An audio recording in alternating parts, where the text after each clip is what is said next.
Good morning. Thought I'd take you on a walk with me. It's the 17th of May in 2025, and we just drove over here to Lannon Park, and I'm going to walk down to the Iron Bridge. There's me art car, baby art car. It's just, and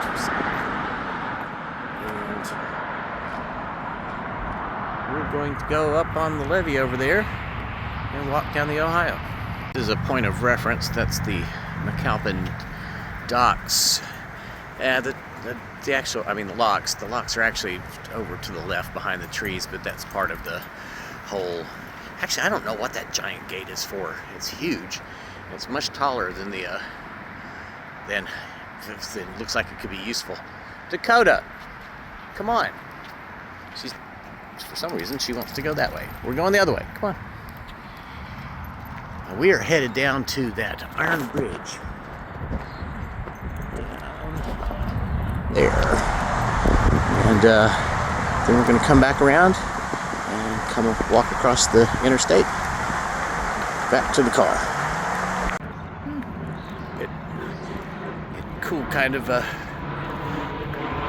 interchange there's a electric generation hydro plant across the other side of the island over there.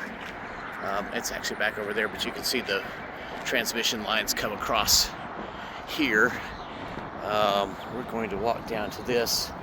Boy, here's an indication of how they've just sort of abandoned the Louisville Loop here. Look at the condition of this crossing. It's been like this for a couple of years now. It just keeps getting worse. And they ain't gonna do nothing about it. Look at this. It's actually, if you're on a bicycle, you gotta do some real winding to get through this. And then there are gaps and lumps and holes all along this path. And this runs from downtown out towards Lannon Park. Last weekend we went and walked on the now emerging section down there to the west end. So I'm going to turn it off and keep walking. A little overlook here. View's kind of ruined by the hey, don't jump netting, which of course the kids have taken care of. So to get a pretty good view of the Iron Bridge, there's what we're gonna walk it down to. There's downtown Louisville on the other side of it. I just learned that I guess from about 9th Street all the way down to where I guess 38th Street or something like that, maybe all the way to Northwestern Parkway, is all called Portland. I didn't realize it was that large of a part of town. The Portland area goes from above the falls to below the falls. I thought it was all below the falls, but I was wrong. It is breezy today. A really nice 70 degrees Fahrenheit out, which I haven't looked to see. I think that's like 16, maybe 15 degrees Celsius. I'll find out before I do the short dog walk update. Anyway, we're getting close to the bridge. I'll show you that up close. I did actually get to see it move once, which was pretty cool. I've only seen it once in the 20-something years I've been living in Louisville. Here we are, we're arriving at the Iron Bridge. This thing's cool, like steampunk monster. I really like the little house up on top of it. There's a plaque that tells about this thing on the other side of it, so I'll correct myself if I'm wrong, but I think this was built in the 19th century after it was destroyed a few times during the Civil War. It goes across Shippingport Island over there, and then across the falls over into Indiana. How you doing? I love these the stones that they used to make this building, and the columns and the supports and all that stuff. That's Indiana limestone. That's what it's called. And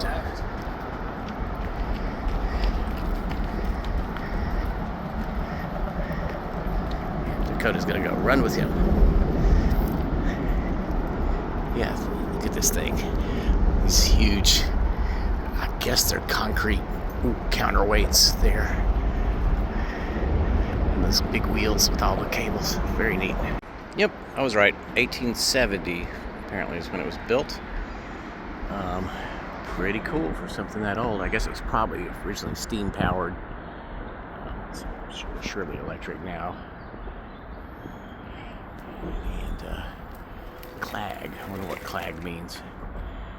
And, oh, good. They painted over this weird graffiti somebody did. I don't know what. It's like either Jewish or Arabic. Dakota got way ahead of me. We're not going that way. Come on. We're gonna head into the city. Come on. Let's go do some urban trekking.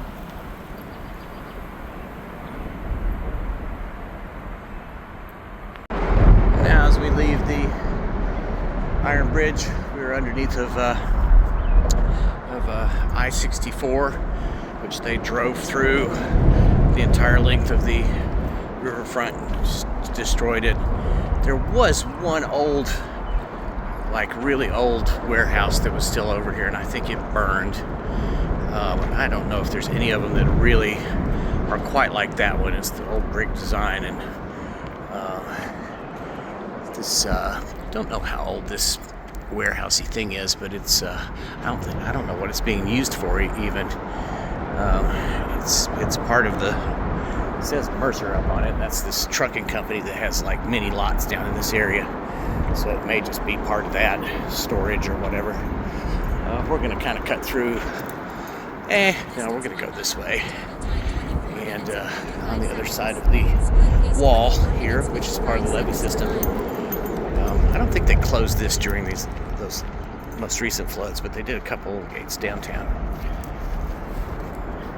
It's pretty cool. It looks like there's a farmer's market over there, and these greenhouses. Looks like they've got trees for sale. We're in an alley that's sort of running along the I-64.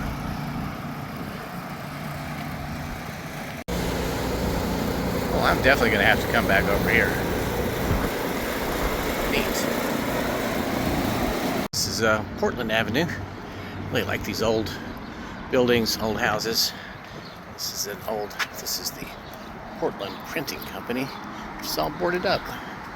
Very cool building, though. Nice balcony. I guess those are just emergency stairs. Should be a bigger balcony up there, but it's not.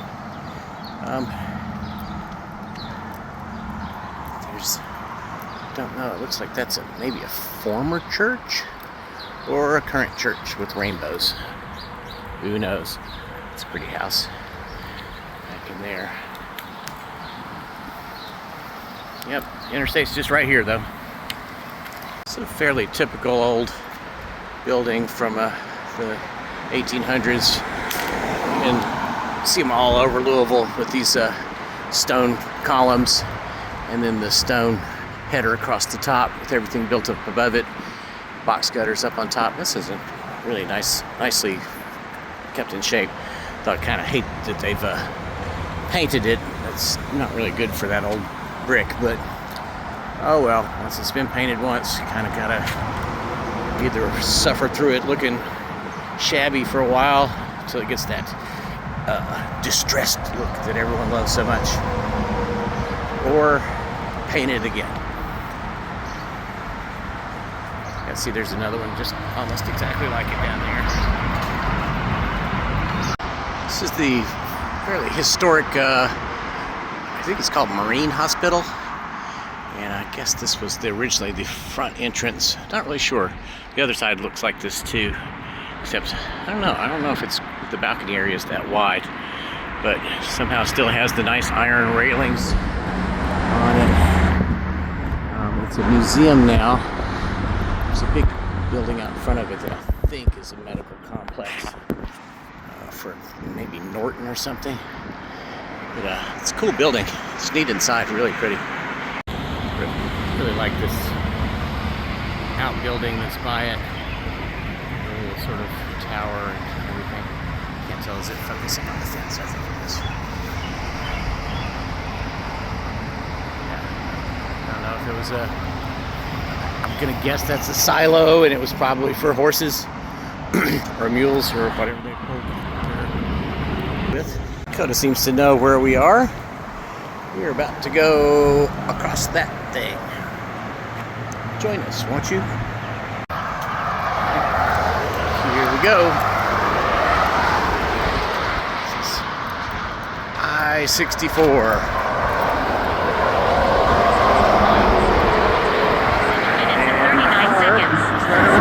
22 minutes 44 seconds per mile.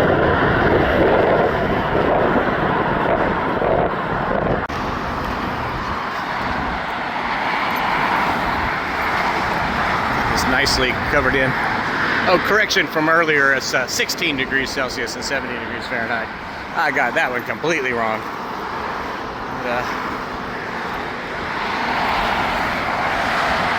Just downtown again. Be back at the car in a second. The wind just blew one of these gumballs right into my head. What are you doing? It actually kind of hurt a little bit. So we're back at the car here in Lannon Park. I like that sign. This place has, actually they're playing Little League over here. It actually has baseball parks that are being used, unlike the vast majority of them in city parks now. These are regularly used during the summertime for baseball. There's a basketball court over there too, which is also regularly used. And here's my car. Well, thanks for coming on a walk with me today. Hope have a great Saturday, and I'll see you next time.